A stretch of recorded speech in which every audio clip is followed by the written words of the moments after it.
Good morning, y'all. Excuse the bedhead. I just woke up and me and Mike were talking, and I figured I would jump on here and make a quick video. And I decided I'm going to title it, Is Your Realtor Bossy? As this week, I talked to one of my clients and was told that apparently I'm a little bit bossy. And I'm looking at Mike across the room because I feel like he would concur, but he said something to me that made a lot of sense. And what he said is the difference between your realtor being bossy or aggressive is trust. And that got my whole life for me this morning, because that makes a difference. I'm going to explain how. Two things happened recently. Most recently, last night I went out to do a showing like I usually do in the evening, because most people are available in the evenings. And so I took the kids with me as they go and show houses with me most of the time too. And we found a home for my buyer that has been looking for the longest time. And she has been looking in a very competitive market. This is a market where a lot of times buyers are being beat out by investors, unfortunately, because of the price range. Investors are going in and they're taking the few homes that are actually affordable in Charlotte right now and buying them for cash, and therefore snatching up homes that homeowners would otherwise be able to have.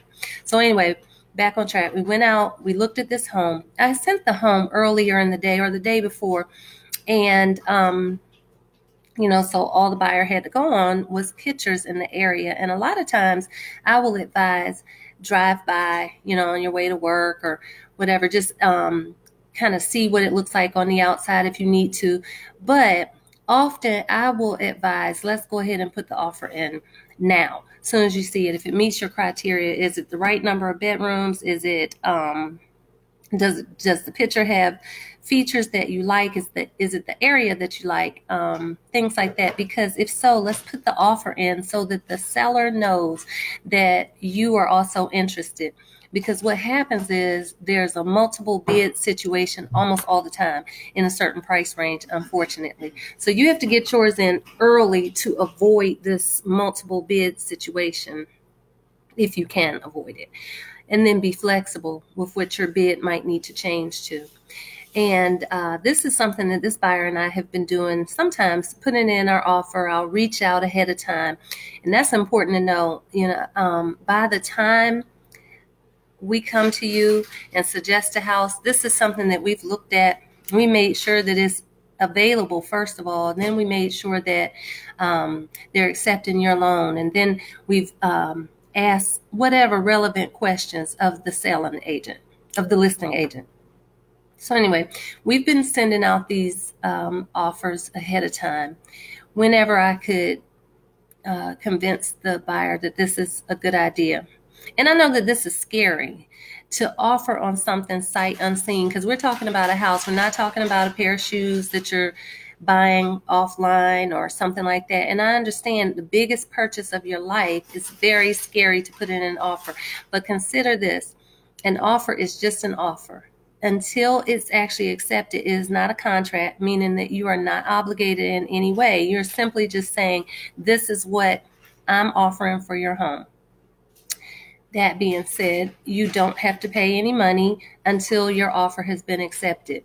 And it's important right now to say that when your offer has been accepted, you'll have to pay your deposits, the earnest money and the due diligence deposit that we've talked about and that I always explain are due within 3 days.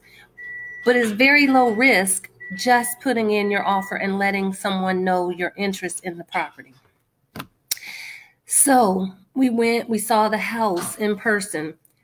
Very nice. Great price.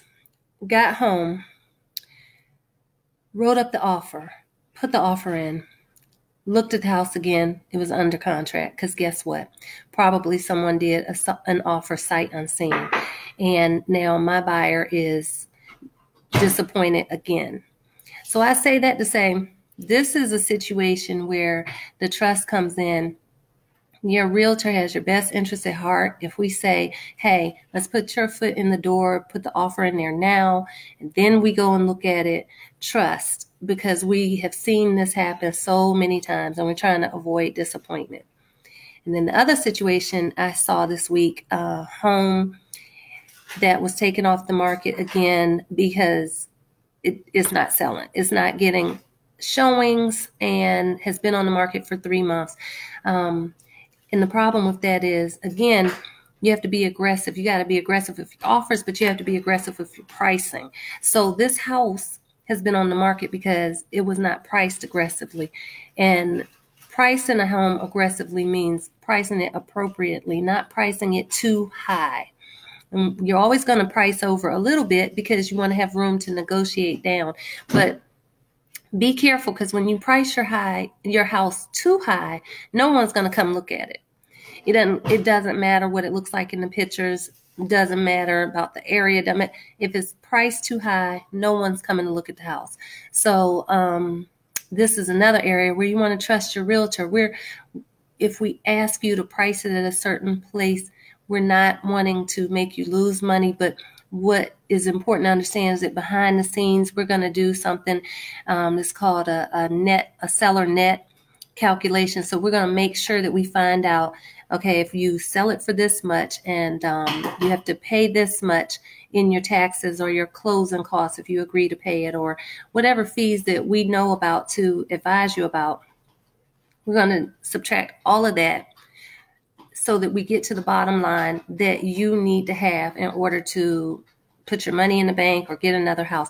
And this is where being aggressive, being bossy, and trust all is bundled up together. So I just wanted to jump on here this morning and say that, because I'm hoping that it will just kind of give a little bit more perspective of something to think about, and questions. Always ask questions, as we're always willing to answer those questions. But the biggest thing is, our thing is, we want it to be a win-win or no deal. That's what we do. All right, y'all have a great day. Bye.